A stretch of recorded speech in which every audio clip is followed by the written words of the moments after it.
Salut à tous et bienvenue dans ce nouvel épisode où on va créer notre premier programme avec C++ sur Kotlin. Regardez les épisodes précédents si vous les avez manqués pour comprendre comment créer votre euh, compiler, installer Kotlin et bien d'autres. Donc on va cliquer sur Workspace 3 et cliquer ensuite sur New Project et on va donner le nom de notre projet vite fait. OK? So, je vais l'appeler First Program.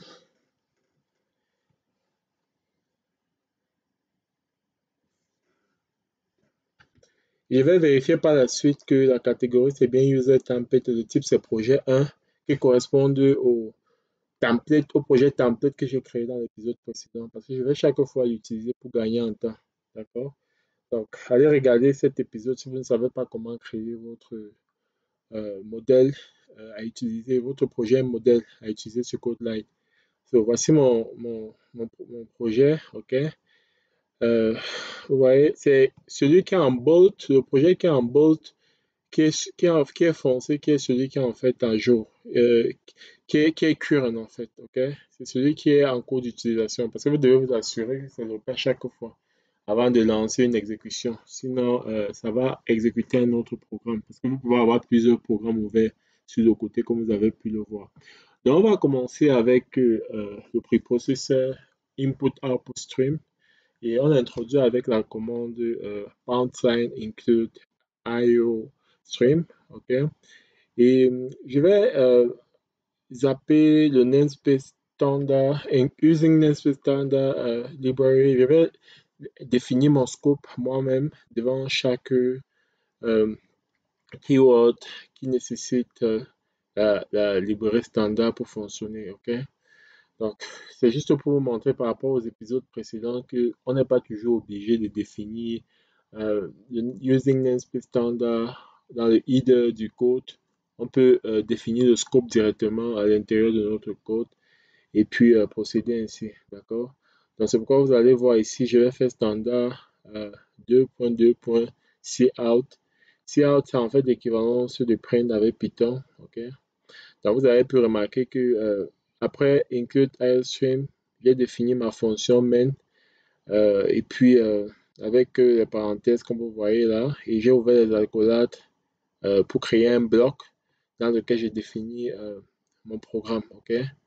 Donc, je vais demander à mon programme de cout ou encore d'imprimer what is your favorite number.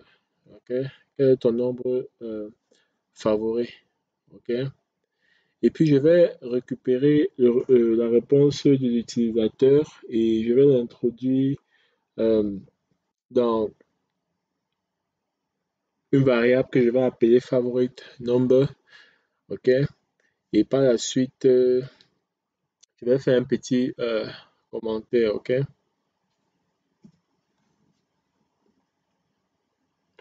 So, c'est un peu comme ça que ça marche. Donc, vous pouvez avoir à peu près la structure générale d'un code sur C++.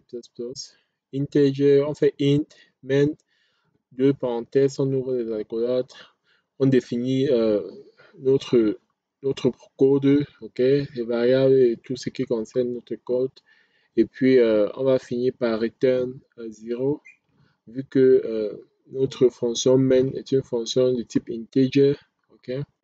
So, je fais standard 2.syn et je stocke le résultat que l'utilisateur va me donner dans la variable favorite number. Vous êtes d'accord avec moi que je ne l'ai pas créé, c'est pourquoi vous voyez la flèche rouge là apparaître. Donc je vais devoir créer cette variable là en tapant integer int favorite number et point virgule. Ok, c'est comme ça que on déclare une variable sur C++ et je vais également me rassurer de mettre le point virgule après la déclaration euh, du stockage de ma variable dans favorite, du stockage du résultat de l'utilisateur dans favorite number. Donc, après chaque fin de ligne, en principe, sur C++, vous devez mettre point virgule. Ok. Ça, c'est une norme que vous devez déjà garder en esprit. Donc, par la suite ici, je vais faire cout awesome. it's mine too. So, also, it's my favorite number two. Ça signifie en fait super. C'est également mon nombre favori, ok? So, comme je vous l'ai dit tantôt, sur cette chaîne, je vais faire l'effort de maintenir mes tests en anglais, vu que l'anglais c'est la langue de base. So, ça va vous permettre de vous exercer aussi un peu en anglais. C'est la langue de base de l'informatique. Donc, tous ceux qui aspirent à être grands informaticiens devraient en principe s'arrimer avec l'anglais. Ok? So, je vais faire donc return 0 une fois que j'ai fini avec tous mes éléments du code. J'ai oublié les codes, les guillemets ici. Il faut que je les mette. Voilà. Il faut à tout prix mettre ça quand vous voulez faire cout. Euh, so, je vais faire return 0. Je vais également mettre point virgule.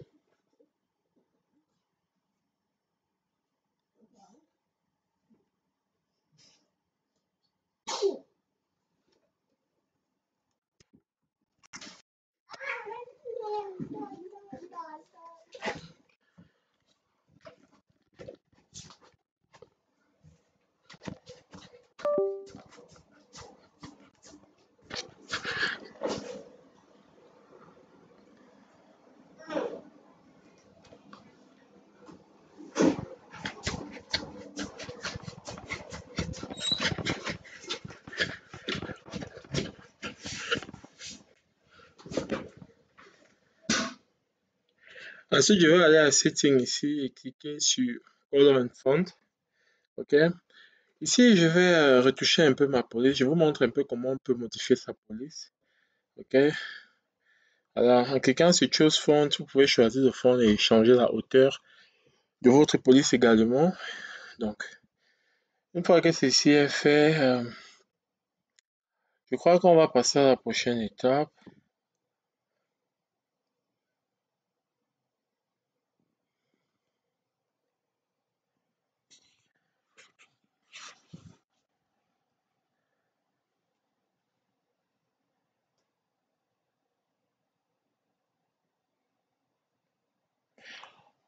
Donc, je vais compiler mon code. Le processus de compile consiste à transformer le programme du langage humain en langage machine, ok?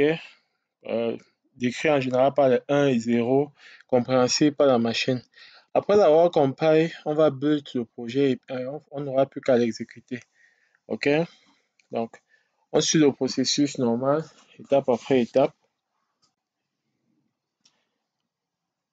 Je peux cliquer sur Build ici et je clique sur Build Project. Ou bien je peux simplement venir sur First Program et je cherche Build Project en faisant un clic droit. Ça dépend de vous. OK? Vous voyez toutes les options que nous avons. Nous avons Rebuild que nous pouvons utiliser quand on a modifié notre code et on souhaite clean et on souhaite nettoyer les déchets ou bien les anciens exécutifs pour créer les nouveaux. Ou bien vous pouvez juste cliquer sur Clean si vous souhaitez juste clean votre projet. OK? So, c'est un peu comme ça que ça marche. Donc, après avoir build ce projet, normalement, on devrait pouvoir l'exécuter. OK? Donc, c'est ce que je vais faire là maintenant. Je clique sur build et ensuite, je vais cliquer sur execute. Run. Bon, comme je disais, vous pouvez rebuild si vous voulez. C'est la même chose. Sauf que rebuild,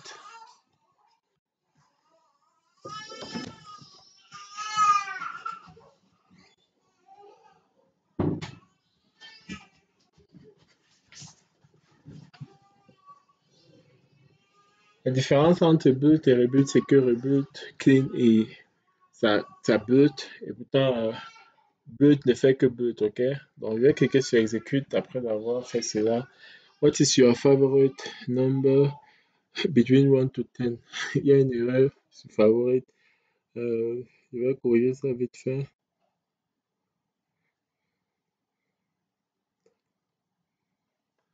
Bon, après l'avoir corrigé, je vais simplement refaire la même chose. c'est-à-dire reboot mon projet et ensuite je vais l'exécuter. Donc, quand je clique sur reboot en général, ça fait 3 en 1, ça construit le projet, euh, ça clean et ça compile en même temps. Ok, donc vous voyez, voilà à peu près le truc. What is your favorite number between 1 to 10? Et dit 2, awesome, it's my favorite number too. Ok, quel est ton nombre favori entre 1 et 10? Il dit 2, magnifique. C'est mon nombre favori également. Donc, c'est à peu près ça le truc, ok, notre programme. Donc, si je suis allé très vite sur certaines parties, faites-moi savoir en commentaire et je me ferai un plaisir de réexpliquer. Donc, il y a la possibilité de faire le clic droit sur Workspace et build tous les projets dans notre Workspace directement, ou bien clean tous les projets dans notre Workspace directement, euh, ou bien rebuild même, ok? Donc ça, c'est juste une fonction comme ça que j'aimerais vous faire découvrir. En faisant le clic droit sur Workspace, je peux aller sur Build ici, vous voyez. Je peux build tout mon Workspace, je peux clean tout mon Workspace, je peux rebuild tout mon Workspace. Donc en fait, en cliquant sur l'une de ces touches-là, ça va faire la même chose sur tous les projets du Workspace, ok? Donc juste une notion, un type que je vais partager avec vous. Parlons maintenant un peu des erreurs de syntaxe et des erreurs de sémantique que vous pourriez rencontrer avec vos codes C++. Ok? Donc, programme language have syntax error, voilà. Donc, c'est un peu ce que je voulais vous faire. Vous pouvez mettre une pause, ok, pour voir un peu à quoi correspondent les erreurs de syntaxe, les erreurs de sémantique et bien d'autres. Ok? So, j'ai par exemple enlevé point virgule là pour créer une erreur de syntaxe et vous voyez, ça me décrit le problème et ça me dit quand j'essaie de comparer qu'il y a un point virgule qui manque, ça me donne les détails exacts de ce qui ne va pas. Si je clique sur la ligne en rouge, ça va me ramener sur l'endroit où le problème se situe en fait. Ok? Donc, ça c'est un cas d'erreur que vous pouvez avoir dans plein de cas. C'est facile d'oublier parfois un point virgule à la fin d'une ligne quelque part et ça va vous créer ces problèmes-là. D'accord? Donc, on va essayer de modifier quelque chose d'autre. Ok? J'ai enlevé par exemple le double guillemet à droite là-bas. Ok? Et j'essaie de compiler à nouveau. Ça me dit, ça va me signaler missing terminating character. Vous voyez? Donc, ça va vous donner toujours le détail quand vous allez essayer de compiler qu'il y a un problème et ça va vous donner exactement à quel niveau le problème se trouve, la ligne 5, etc. Et si vous pouvez partir et vous arranger le problème. D'accord? So, c'est un peu comme ça que les erreurs vous seront signalées. Là, par exemple, à la place de return 0, j'ai mis return Yan. Et pourtant, j'ai dit que ma fonction main, c'est une fonction de type integer. Les fonctions de type integer sont censées retourner des chiffres en principe. Vous voyez? La flèche rouge là, sort déjà automatiquement à gauche pour me montrer l'erreur et tout. Et voilà, je dois à tout prix corriger. En essayant de compile like that, comme ça, et j'ai les erreurs. Ouais, ça me dit return Yan, il y a un problème. Tu ne peux pas avoir un integer comme fonction qui est censée retourner un integer et tu fais retourner plutôt un mot. Ok? Donc, je peux décider de définir le chiffre que je veux. Bon, c'est pas obligé d'être 0, mais ça doit être un integer. Ok? Et ici, là, par exemple, je favorise number divisé par 2. Ok? Et la flèche est en train de me signaler une erreur. My best number is 1. Ouais, ça marche.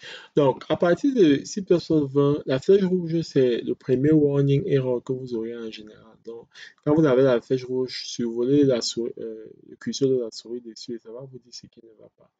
Là, j'ai par exemple enlevé un chiffre en bas de ma fraction et j'ai mis place maintenant, qui est un mot, bien si vous voulez, un string, ok? Ça me dit que ça ne reconnaît pas mon string, ok? So, même si je le mets entre les codes comme ça doit être fait, ça va me dire invalid operand to binary expression. Je ne peux pas diviser un integer avec un string. Ok? Donc, ça, c'est une erreur sémantique, OK? So, c'est un peu ce que je souhaitais partager avec vous durant cet épisode. Si vous avez appris quelque chose de nouveau, je vous prie de vous abonner et de laisser un pouce bleu à cette vidéo pour ne pas manquer des vidéos encore plus intéressantes. Et allez-y regarder les séries complètes que j'ai faites sur du batch scripting et Ansible déjà. Et je suis sûr que vous allez adorer. OK? So, on va se dire à très très bientôt pour de nouveaux épisodes. Merci d'avoir regardé jusqu'ici.